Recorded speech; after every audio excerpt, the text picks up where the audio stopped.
Hi there, it's Matt Woodward from Carparison here. As we approach a new tax year, as we go into 2025, lots of our customers are asking the same thing, and that's effectively, will car tax rates and VED, otherwise known as, will they be changing, more importantly going up as we go into the new tax year from April 2025? The short answer to that, as always, unfortunately, is yes, and this video is just to explain a little bit of the high level detail around what to look out for.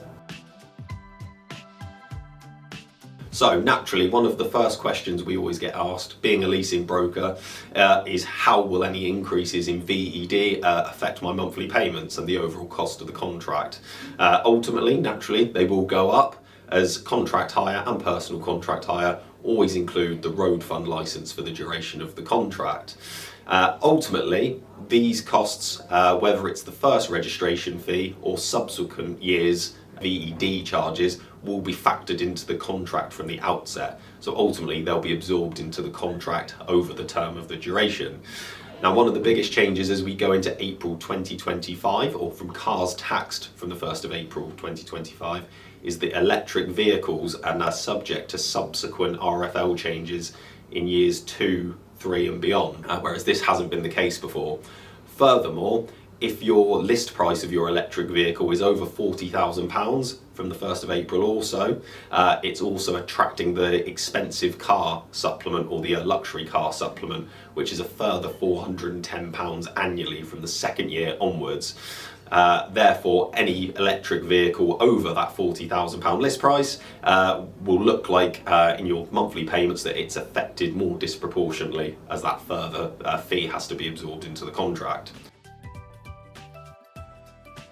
And naturally, year on year, it's not just the electric car additions to the VED changes we need to keep an eye on.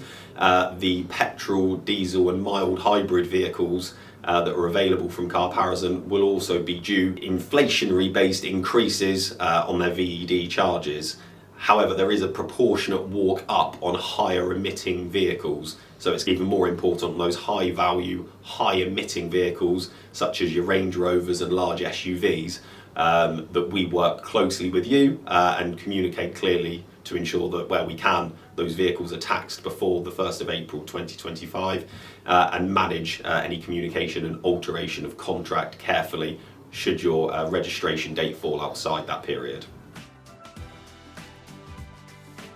One thing that's really important to know is it's not the delivery date to you of your new vehicle that affects whether you pay post-April 2025 VED charges or pre-April 2025 VED charges. It's actually more to do with the registration date of the vehicle. We work hard with manufacturers to structure bespoke deals, which often involve pre-registration activity, and we expect March 2025 to be no different, as we'll look to try and group cars together where we can pass on the benefits of a March registration to you, so you don't have to pay April 2025 charges. Should for any reason your vehicle be delayed going from March into April, or better still, if it actually was due for April and then comes back into a March registrable position, the team at Carparison will work hard with you to try and either mitigate any costs in the monthly payment where we can, or like I said, if it's a good news story and your car comes from April registration into a March registration, then we'll be sure to pass any savings on the monthly payment back to you.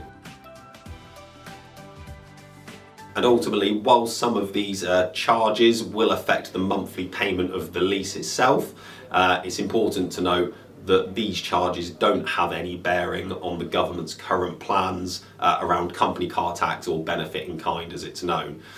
With the focus particularly on electric vehicles, we have some certainty around benefit in kind rates up until the tax year 2027-28, where it's currently capped out at 5%. And going up 1% to each prior tax year before that from this coming tax year.